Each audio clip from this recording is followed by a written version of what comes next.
जो लड़ाई थी वो जारी है, ख़त्म नहीं हुई है। कोर्ट में हमारा केस चल रहा है।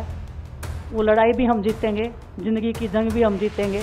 खेल में जैसे हमने कभी हार नहीं मानी है, तो हम इस नए प्लेटफॉर्म पे जो आ रहे हैं, देश की सेवा का भाव, और सिर्फ बोलने तक सीमित नहीं रहेगा ये। सबसे पहले तो मैं पूरे देशवासियों का बहुत बहुत धन्यवाद कहना चाहती हूँ, आप मीडिया पर्सन्स का भी, क्योंकि आप लोग ही हम लोगों को इतना through out the journey wrestling में आपने सपोर्ट किया है। तो मैं उम्मीद करती हूँ कि मैं आपकी उम्मीदों पे खरा उतरूँ बिल्कुल। और कांग्रेस पार्टी का मैं बहुत बहुत धन्यवाद करती हूँ, क्योंकि जब बोलते हैं ना कि बुरे टाइम में पता लगता है कि अपना कौन है। जब हम रोड पे घसीटे जा रहे थे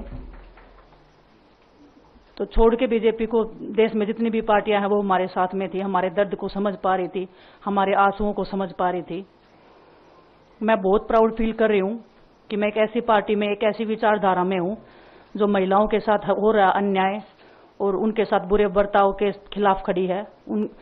वो लड़ाई लड़ने के तैयार है, सड़क से लेकर संसद तक। और मैं विश्वास दिलाती हूँ पूरे देशवासियों को कि जो मेहनत, जो लगन से हमने रेसलिंग में काम किया है, हम चाहते हैं कि देश के हर एक नागरिक को जो दर्द, जो तकलीफ हमने झेली है, खासकर महिलाओं के लिए, हर एक उस महिला के साथ में हम खड़े हैं जो अपने आप को लाचार, अपने आप को बेबस समझती है। रेसलिंग में मैंने पूरा कोशिश किया कि मैं जितनी भी महिलाओं को, छोटी बच्चियों को इंस्पायर कर सकती हूँ। मैं चाहती तो मैं जंतर मंतर पे रेसलिंग छोड़ सकती थी, और सभी लोग भी मान रहे थे, पूरा देश इस चीज को विश्वास कर रहा था, क्योंकि बीजेपी आईटी सेल ने उस चीज को साबित करने की कोशिश की थी कि हम चले हुए कारतूस हैं, हम खत्म हो गए हैं, हम पॉलिटिक्स कर रहे हैं। उन्होंने बोला मैं नेशनल नहीं खेलना चाहती, मैंने नेशनल चैंपियनशिप खेला। उन्होंने बोला ये ट्रायल्स दे के नहीं जाना चाहते, मैंने ट्रायल्स भी दिया।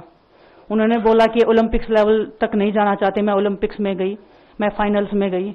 अनफॉर्चुनेटली परमात्मा को कोई और चीज मंजूर होगी। एक चीज मुझे पता है कि जब मेहनत आप करते हो तो जरूरी नहीं कि आपको उसी दिशा में मिले, कई बार दूसरी चीजों में भी आपको वो फल मिल जाता है। और परमात्मा ने मुझे मेरे देश के लोगों की सेवा करने का जो मौका दिया है, वो मैं मानती हूँ कि उससे बड़ा पुण्य का काम कोई नहीं हो सकता है।